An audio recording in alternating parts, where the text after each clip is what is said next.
Let's welcome in Iowa Senator Joni Ernst. Senator, good morning to you.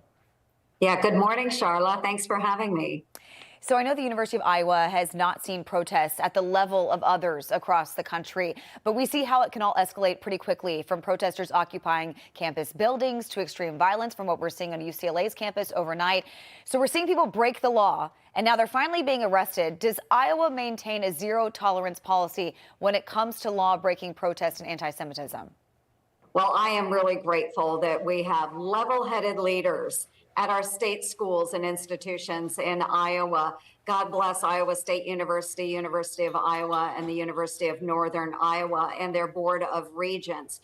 We also have a very strong conservative governor in Kim Reynolds. So we know the leadership at these universities and institutions, while they will encourage free speech and peaceful protests as they're applicable, what they won't tolerate is breaking of the law. So what we see going on at Columbia, what we see going on at UCLA, this is abhorrent. And these children, because they are acting like children, they need to be held accountable to the full length of the law. So I'm grateful to be from the Midwest, where we appreciate students and their rights, but will hold them accountable when they do break the law. And some of the numbers we are seeing in regards to anti-Semitism, just staggering. So anti-Semitic incidents have shot up 140% just in 2023 alone. Nearly 9,000 incidents of assault, harassment, and vandalism in 1 year. And on these college campuses,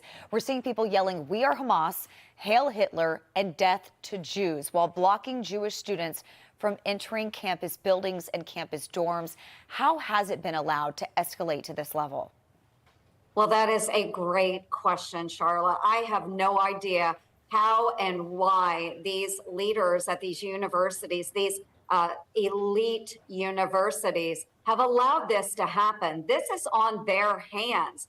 And parents, I'm sorry, you have evidently coddled your children and sent them off to these elite universities and didn't teach them right from wrong. We have this strong anti-Semitic just view that is rampant across the United States, and it's absolutely unacceptable. We do have a number of measures here in the United States Senate and across Congress that would battle anti-Semitism and push back on the funding that comes from the federal government going to these institutions if they don't honor Title VI of the Civil Rights Act. So we've got to start cracking down as well as Congress on these universities and institutions that allow these types of sentiments to run rampant. Again, free speech is fine, but when it turns into threats, when it turns into violence, those students, the faculty members that are cheering this on, and those universities need to be held accountable. And I know there's been a lot of talk of cutting federal funding to these universities where we're seeing all of this anti-Semitism. Do you believe that should happen, as many are citing Title VI of the Civil Rights Act?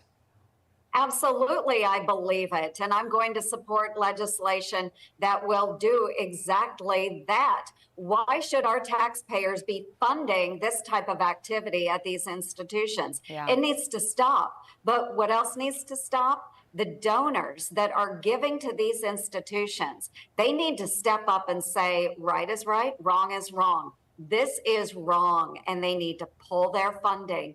Only when these institutions feel the hurt in their pocketbook will they actually pay attention to the needs and the rights of every student to be able to go to class and to receive an education. You make a great point. All right, Senator Ernst, thank you so much for joining me this morning. Appreciate it.